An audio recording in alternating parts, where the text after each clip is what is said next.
എല്ലാവർക്കും നമസ്കാരം. നമസ്കാരം ടീച്ചർ, ഇന്ന് ഞാൻ വീണ്ടും എൻ്റെ ഒരു സംശയം ചോദിക്കുകയാണ്. രാമായണത്തിലുടനീളം ഉദകക്രിയയെക്കുറിച്ച് പറയുന്നുണ്ട്. ദശരഥൻ ശ്രാവണകുമാരന് ഉദകക്രിയ ചെയ്തു, ശ്രാവണകുമാരൻ്റെ മാതാപിതാക്കൾക്ക് ഉദകക്രിയ ചെയ്യുന്നു. തിരിച്ച് ഭരതൻ ദശരഥന് ഉദകക്രിയ ചെയ്യുന്നു. പിന്നെ ജഡായുവിന് വേണ്ടി ശ്രീരാമൻ ചെയ്യുന്നു. അഗസ്ത്യൻ്റെ കഥ പറഞ്ഞപ്പോൾ നമ്മൾ പറഞ്ഞായിരുന്നു, അഗസ്ത്യൻ്റെ പൂർവികർ തലകീഴായി കിടക്കുകയാണ് നരക പതനം കാത്ത്. കാരണം അനന്തരാവകാശികളില്ല, പിണ്ടം വയ്ക്കാൻ ആരുമില്ല, അതുകൊണ്ട് മോക്ഷം കിട്ടാതെ കിടക്കുകയാണെന്നൊക്കെ പറഞ്ഞ് നമ്മൾ കഥ പറഞ്ഞു.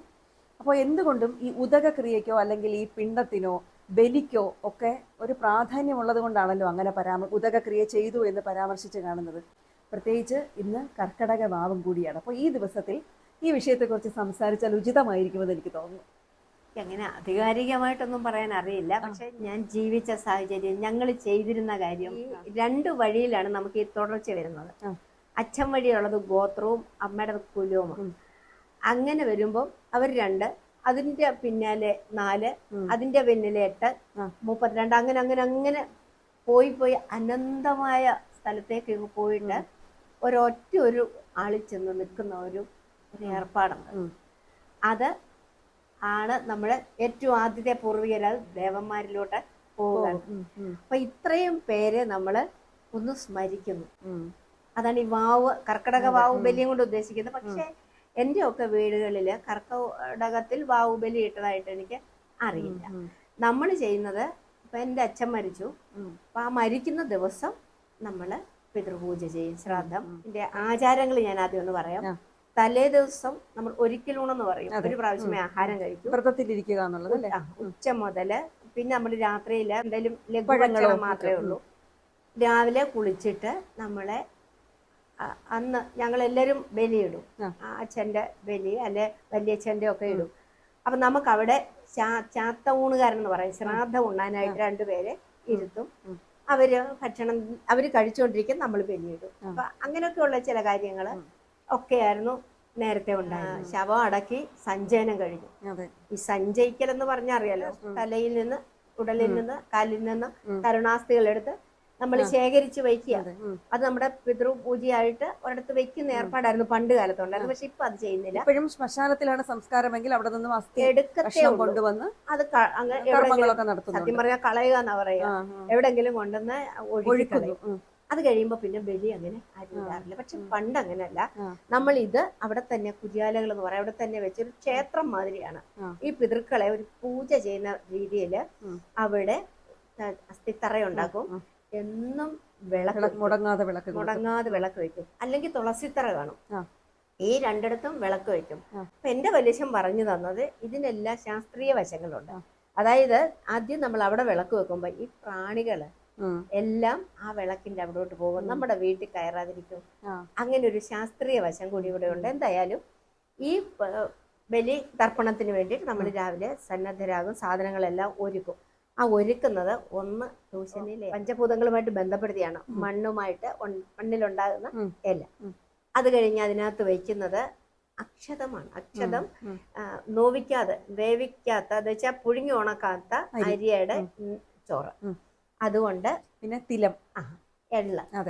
പിന്നുണ്ടാകുന്നത് ബലിപ്പൂ എന്ന് പറയും, ചെറുള എന്ന് പറയും, ദശപുഷ്പങ്ങളിൽ ഒന്നാണ് ഇത്.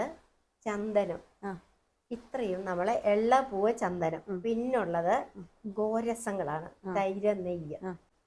ഗോവിന്റെ എല്ലാ കാര്യങ്ങളും നമ്മളെ എന്തോ ആചാരങ്ങൾക്ക് കൊടുക്കും, പ്രത്യേകിച്ച് ചാണകം.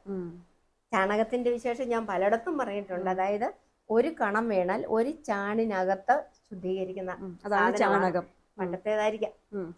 അകം ശുദ്ധീകരിക്കുന്നത് ആണ് ചാണകം. അത് മെഴുകിയിട്ടാണ് നമ്മൾ ഈ പിതൃവിന് പിണ്ടം കൊണ്ട് വയ്ക്കുന്നത്. അത് ആ സ്ഥലത്തെ വെക്കും, കാരണം അണുവിമുക്തമാക്കിയിട്ട് അങ്ങനെയാണ് വെക്കുക. എന്തായാലും ഇതിൽ ഓരോന്നിനും നമുക്ക് പ്രാധാന്യമുണ്ട്. ഇത് ചോററിയാം, അന്നം കൊടുക്കുന്നു. അത് കഴിഞ്ഞ് നമ്മൾ ചെറുള എന്ന് പറയുന്നത് ബലിപ്പൂവ്. അത് ജലവുമായിട്ട് ബന്ധപ്പെടുത്തതാണ്. ജലജന്യ രോഗങ്ങൾ ഇല്ലാതാക്കുന്നതാണ്. നമ്മുടെ ശരീരത്തിനെ, പ്രത്യേകിച്ച് മൂത്ര സംബന്ധമായ അസുഖങ്ങൾ ഇല്ലാതാക്കാൻ ചെറുള്ളയുടെ കഷായമാണ് കഴിക്കുക. അപ്പം ഉള്ളിൽ ജലം നിർത്തുന്ന, ജലജന്യമായ രോഗങ്ങളെ അകറ്റുന്ന ഒന്നാണ്, ഒരു ഔഷധമാണ് ചെറുള്ള. അത് കഴിഞ്ഞ് ഉള്ളത് ചന്ദനമാണ്. നമുക്കറിയാം ഭ്രൂമധ്യം, ആജ്ഞാചക്രം. ഇത് ഭ്രൂമധ്യം എപ്പോഴും ശീതോഷ്ണ സ്ഥിതിയിൽ നിന്ന് രക്ഷിച്ചു വെക്കാൻ വേണ്ടിയിട്ട് ചന്ദനം സമശീതോഷ്ണമായിട്ട് നമ്മുടെ ക്രമീകരിച്ച് ശരീരത്തിൽ നിർത്തുന്നത്. ഈ എള്ള് ഒരു പിള്ളേരോണത്തിന് മോൾക്ക് അറിയാമെന്നറിയില്ല, എള്ളിന്റെ പായസം ഞങ്ങൾക്കൊക്കെ തരുമായിരുന്നു. അതായത് കർക്കടകത്തിലെ തിരുവോണം പിള്ളേരോണത്തിന് ആ എൾ പായസം എന്ന് പറയുന്നത് നമ്മുടെ എണ്ണയാണല്ലോ എള്ള് നിറച്ച് ഇടതൂർന്നതെന്നാണ്. എള്ളിൽ എണ്ണ പോലെ എങ്ങുമേ നിറഞ്ഞത്. എള്ള് ശരീരത്തിലെ മാലിന്യം ഇല്ലാതാക്കുന്നു. നമ്മൾ ഇനിയും കഴിക്കാൻ പോകുന്നത്, വലിയ ഓണത്തിന് കഴിക്കാൻ പോകുന്ന അന്നു മുതൽ വറുത്ത വകകളാണ്. പിന്നെ നമ്മൾ ധാരാളം ഈ എള്ള് നമുക്ക് ഇതുവരെ വന്ന മാലിന്യങ്ങളെ ഇല്ലാതാക്കും. ഇനിയത്തതിനെ ഇങ്ങനെ തടഞ്ഞു നിർത്തും, പ്രതിരോധിച്ചു നിർത്തും. അതിന് വേണ്ടിയിട്ടുള്ളതാണ് എള്ള. അപ്പൊ ഇങ്ങനെ വിശുദ്ധമായ സാധനങ്ങൾ വെച്ചിട്ടാണ് പിതൃവിന് നമുക്ക് ബലി കൊടുക്കുക. അത് കഴിഞ്ഞ് വിളക്ക് കൊളുത്തി വെച്ചു.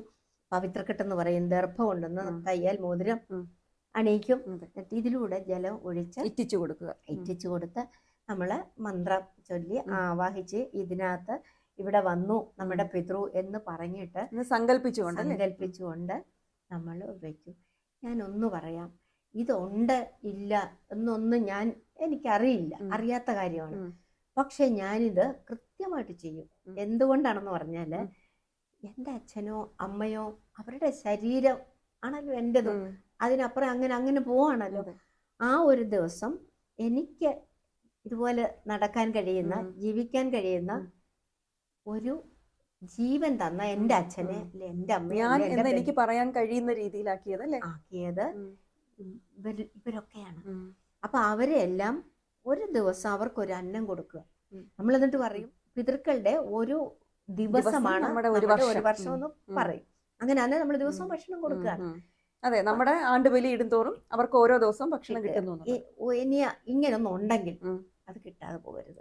ഇനി ഇല്ലയോ, അവർക്ക് വേണ്ടിയിട്ട് നമ്മൾ ഒരു ദിവസം അവരെ സ്മരിക്കുന്നു, അവരെ പ്രണമിക്കുന്നു, നമിക്കുന്നു.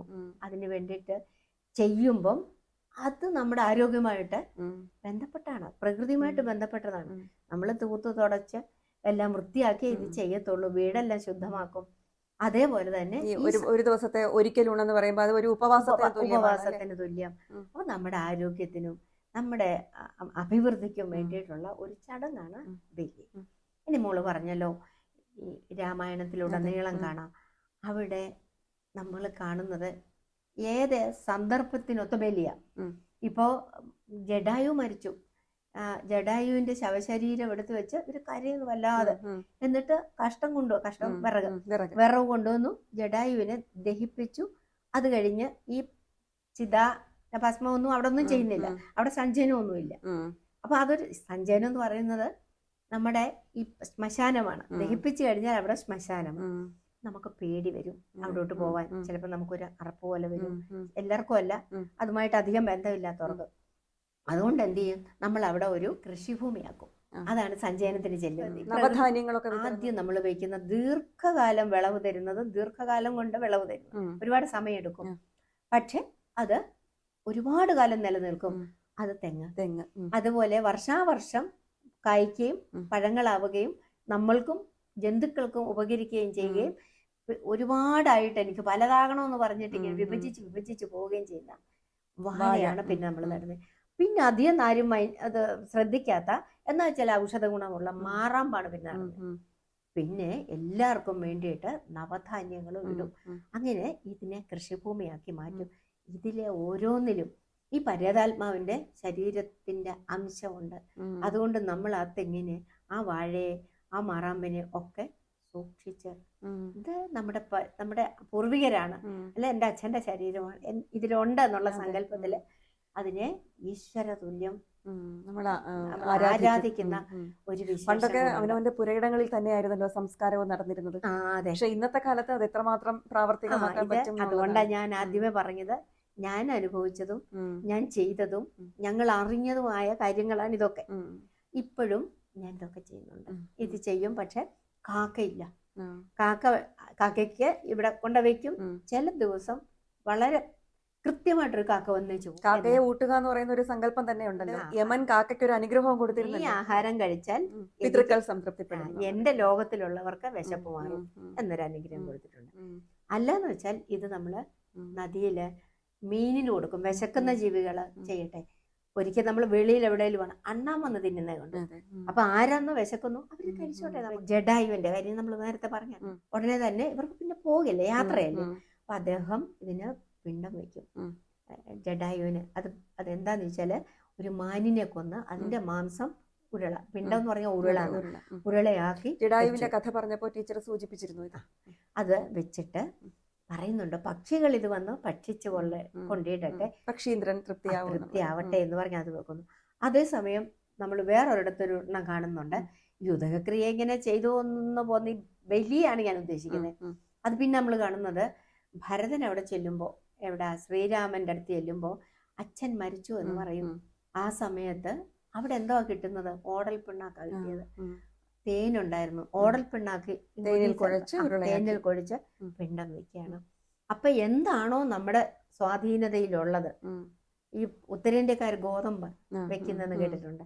അപ്പൊ അത് നമ്മള് പിതൃവിന്, നമ്മൾ കഴിക്കുന്ന എന്താണോ അത് പിതൃവിന് കൊടുക്കുന്നു. മനസ്സറിഞ്ഞ് ചെയ്യുക എന്നുള്ളതാണ് അതിന്റെ. അതെ ടീച്ചർ, അതുപോലെ 16 അടിയന്തരം, 41ാമത്തെ ദിവസം, ആണ്ട് ശ്രാദ്ധം, ഇതൊക്കെ ചെയ്യുന്നു.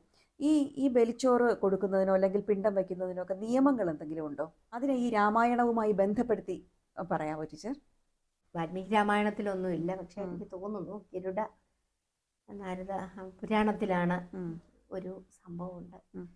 വളരെ വിശേഷപ്പെട്ട ഒരു സംഭവമാണ്. അതായത് ഈ ശ്രീരാമൻ രാജ്യഭാരം വെക്കും. നേരത്തെ ഒരു ബലി ചെയ്തിട്ടുണ്ട്, നമ്മളിപ്പോ പറഞ്ഞ ഓടൽ പിണ്ണാക്ക് തേനിൽ കുഴച്ചു കൊടുത്തു അച്ഛന് വേണ്ടി തന്നെ. പക്ഷെ അത് പോരാ. അവിടെ പറയുന്നു, നമ്മുടെ ഋഷിമാര് പുരോഹിതര് പറഞ്ഞു, നമുക്ക് ആചാരപ്രകാരം വിധിയാമണ്ണം ചെയ്യണം എന്നുള്ളതാണ് അല്ലേ. വിധിയാമണ്ണം ശ്രാദ്ധം ഊട്ടണം അച്ഛനെ എന്ന് പറഞ്ഞു. അപ്പൊ ഇവര് ഗയയിൽ പോകും. ഗയയിൽ ചെന്ന് ഫൽഗു നദി ഒഴുകുക. അവിടെ 3 പേരാ, ശ്രീരാമനുണ്ട്, ലക്ഷ്മണനുണ്ട്, സീതയുണ്ട്. അപ്പൊ സീതയെ ഒരിടത്ത് ഇരുത്തിയിട്ട് ഇവരും ഇതിന്റെ സാധനങ്ങൾ ശേഖരിക്കാനും കുളിച്ച് ഒക്കെ ശുദ്ധമാകാനുമായിട്ട് പോകും. അങ്ങനെ കുറെ സമയം പോയി ഇതെല്ലാം സംഭരിക്കാൻ താമസിച്ചായിരിക്കും. ഒരു മുഹൂർത്തമുണ്ട് ഇതിന്. ആ മുഹൂർത്തമായിട്ടും കാണുന്നില്ല, വരുന്നില്ല. അപ്പോൾ ഉണ്ട് ദശരഥൻ വരുന്നു. ദശരഥൻ വന്നിട്ട് സീതയോട് പറയാണ്, എനിക്ക് വിശക്കുന്നു, എനിക്ക് ആഹാരം വേണം എന്ന്. അപ്പൊ സീത ഇത് കണ്ട് തൊഴുകയോടെ പറഞ്ഞു. അവരിതുപോലെ പോയിരിക്കുകയാണ്, ആര്യപുത്രൻ ലക്ഷ്മണനോടുകൂടി. ആചാരപ്രകാരം അങ്ങേ ഊട്ടും, അല്പനേരം കാത്തിരിക്കണം. എനിക്ക് കാത്തിരിക്കാൻ പറ്റില്ല, എനിക്കിപ്പോ വേണം. അന്നേരം സീത എന്ത് ചെയ്തു? സീതയുടെ കയ്യിലൊന്നുമില്ല വേറെ. അവിടെ കിടന്ന മണ്ണ് കുഴച്ച് ഒരു ഉരുള ഉണ്ടാക്കിയിട്ട് അത് പിണ്ടമാക്കി വെക്കുന്നു. ദശരഥൻ അത് കഴിച്ച് തൃപ്തിപ്പെട്ട് പോകാൻ തുടങ്ങുമ്പം, ഞാൻ അവര് വരുമ്പോ എന്ത് പറയണം, നീ ഇത് പറയൂ, അവരത് വിശ്വസിക്കുമോ എന്ന് ചോദിക്കും. അപ്പൊ പറയും, അതിന് സാക്ഷികളുണ്ട് ഇവിടെ. ദാ ഈ നിൽക്കുന്ന അരയാൽ മരം, ഫൽഗു നദി, അവിടെ ഒരു പുരോഹിതൻ നിപ്പുണ്ട്, ഒരു പശുവുണ്ട്, പിന്നെ ഒരു കേതകി കൈത പൂവുണ്ട് ഇവിടെ. ഇത്രയും പേര് സാക്ഷി പറഞ്ഞോളൂ എന്ന് പറഞ്ഞിട്ട് അദ്ദേഹം അപ്രത്യക്ഷനായി. ഈ സീത എവിടെ ഇരുന്നു. കുറെ കഴിഞ്ഞു 2 പേരും വന്നിട്ട് ഇങ്ങനെ ശ്രാദ്ധം റെഡിയാക്കി എല്ലാം ഉരുള പിണ്ടം ഉണ്ടാക്കി വെച്ചു. എന്നിട്ട് മന്ത്രം ചൊല്ലി, ആര് വരുന്നില്ല, ദശരഥനെ എങ്ങും കാണുന്നില്ല. ശ്രീരാമൻ ഇത്തിരി നീരസം തോന്നി. സീത ഉടനെ ഇക്കാര്യം പറഞ്ഞു. അതവർക്ക് വിശ്വസിക്കാൻ പറ്റുന്നില്ല. അപ്പൊ പറഞ്ഞു, ഇവര് ഇത്രയും സാക്ഷികളുണ്ട്, അവരോട് ചോദിക്കാം. അപ്പൊ അദ്ദേഹം ആൽമരത്തോട് ചോദിച്ചു, അശ്വത്ഥം സത്യമാണ് എന്ന് പറഞ്ഞു. ഫൽഗു നദിയോട് ചോദിച്ചപ്പോ ശരിയല്ല എന്ന് പറഞ്ഞു. ശരിയല്ല. പശുവും പുരോഹിതനും കൈതയും പറഞ്ഞു ശരിയല്ല എന്ന്. അപ്പൊ ആൽമരം മാത്രം സത്യം പറഞ്ഞു. അപ്പൊ സീതയ്ക്ക് സങ്കടമോ കോപമോ ഒക്കെ ഉണ്ടായി. പറഞ്ഞു, എവിടെ പുണ്യകർമ്മങ്ങൾ ചെയ്യുന്നു അതിന്റെ ഓഹരി നിനക്ക് കിട്ടും. ശശിധരനോട് പറഞ്ഞു, നിന്നെ ആളുകൾ പൂജിക്കും. ഇപ്പോഴും നമ്മള് അരിയാലിന്റെ ചുവട്ടിൽ 7 പ്രദക്ഷിണമാണ് പൂജിക്കും. ഫൽഗു നദിയോട് പറഞ്ഞു, നീ വറ്റു വരണ്ട് പോട്ടെ. ഇതും അവിടെ വെള്ളമില്ല, വരണ്ടു. പശുവിനോട് പറഞ്ഞു, നിന്റെ മുൻവശം പൂജയ്ക്ക്, പുറകുവശം, നിന്റെ പുറകിൽ കൂടെ ആളുകള് പൂജ ചെയ്യും എന്ന്. പിന്നെ പുരോഹിതന് ഒരിക്കലും നിനക്ക് തൃപ്തിയൊന്നും ഉണ്ടാവാതെ പോട്ടെ എന്ന് ശപിച്ചു. പിന്നെ കൈതയാണ്, നിന്റെ പൂജയ്ക്ക് ആരും എടുക്കത്തില്ല എന്ന് ശാപം കൊടുത്തു. അത് കഴിഞ്ഞ് ഇവര് ഇതെല്ലാം പിണ്ടമെടുത്തില്ലല്ലോ. എന്തായാലും ഇവര് തിരിച്ചു പോവുകയും ചെയ്തു. ഞാൻ പറഞ്ഞത്, ഇവിടെ സ്ത്രീയാണ് ബലിയിടുന്നത്. ബലിയിടുന്നത്. അപ്പൊ ഇതിനകത്ത് പറയുന്നുണ്ട്, മകനില്ലെങ്കിൽ മകൾക്കാവാം, മരുമകൾക്കാവാം എന്ന് ഗരുഡപുരാണത്തിൽ പറയുന്നുണ്ട്. പക്ഷെ പലരും ബന്ധത്തിലുള്ള ഏതെങ്കിലും ഒരു ആൺകുട്ടിയെ തേടി അല്ലെങ്കിൽ ഒരു പുരുഷനെ തേടി പോകാറുണ്ട്. എല്ലാത്തിനും പുരുഷൻ. പക്ഷേ നമ്മുടെ പൂർവികര് പെണ്ണിന് സ്ഥാനം കൊടുത്തിരുന്നു. അവിടെ ചെയ്യാം. പിന്നൊന്നുള്ളത്, നമുക്ക് എന്തുകൊണ്ട് വേണമെങ്കിലും ബലിയിടാം. ഇവർ ഇത്രയും കാര്യത്തിന് ഓടി നടന്നു. പക്ഷെ പിതൃ സ്വീകരിച്ചത് വെറും മണ്ണ് കുഴച്ചുള്ള. നമ്മള് എന്തെങ്കിലും പൂജ, കുചേലനെ ഓർമ്മയുണ്ടല്ലോ, കുചേലൻ എന്താ കൊണ്ടുപോയത്? കല്ലും മണ്ണും എല്ലാമായിട്ട്. അപ്പൊ നമ്മൾ ചെയ്യുന്നത് അർപ്പണ ബുദ്ധിയോടെ ഇത് അങ്ങ് സ്വീകരിക്കണം എന്ന് മനസ്സുകൊണ്ട് ചിന്തിച്ച് ഭക്തിപൂർവ്വം ചെയ്യുന്ന ഏതും അത് ബലിയായിരിക്കും. ബലി എന്ന് പറഞ്ഞാൽ തന്നെ അതാണല്ലോ അർത്ഥം. ഇങ്ങനൊരു ബലിയാണ് എൻ്റെ അറിവിലും സങ്കല്പത്തിലും ഉള്ളത്. ടീച്ചർ പറഞ്ഞതുപോലെ നമ്മുടെ മനസ്സാണ് എല്ലാത്തിനും പ്രധാനമല്ലേ. ഇപ്പോൾ സീതാദേവി മണ്ണ് കുഴച്ചാണ് ദശരഥന് പിണ്ടം സമർപ്പിച്ചത്. അർപ്പണ ബോധത്തോടു കൂടി നമ്മൾ എന്ത് സമർപ്പിച്ചാലും നമ്മുടെ പിതൃക്കൾ അത് സ്വീകരിക്കും എന്നുള്ളതാണ്. അത് ഒരു സങ്കല്പമായിരിക്കാം എങ്കിലും നമ്മുടെ സംതൃപ്തിയോടുകൂടി ചെയ്യുന്ന കാര്യത്തിന് തീർച്ചയായിട്ടും പിതൃക്കൾ സ്വീകരിക്കും. ടീച്ചർ സൂചിപ്പിച്ചതുപോലെ ഇന്ന് ഒരുപാട് പേർ കർക്കിടക വാവിന് ബലിതർപ്പണം ചെയ്തിട്ടുണ്ട്. എല്ലാവരുടെയും ബലി അല്ലെങ്കിൽ പിണ്ടച്ചോറ് പിതൃക്കൾ സ്വീകരിക്കട്ടെ, അല്ലെങ്കിൽ സ്വീകരിച്ച് കാണും എന്ന് തന്നെ നമുക്ക് ആശിക്കാം, ആഗ്രഹിക്കാം. വീണ്ടും നാളെ നമുക്ക് കണ്ടുമുട്ടാം. അതുവരേക്കും എല്ലാവർക്കും നമസ്കാരം.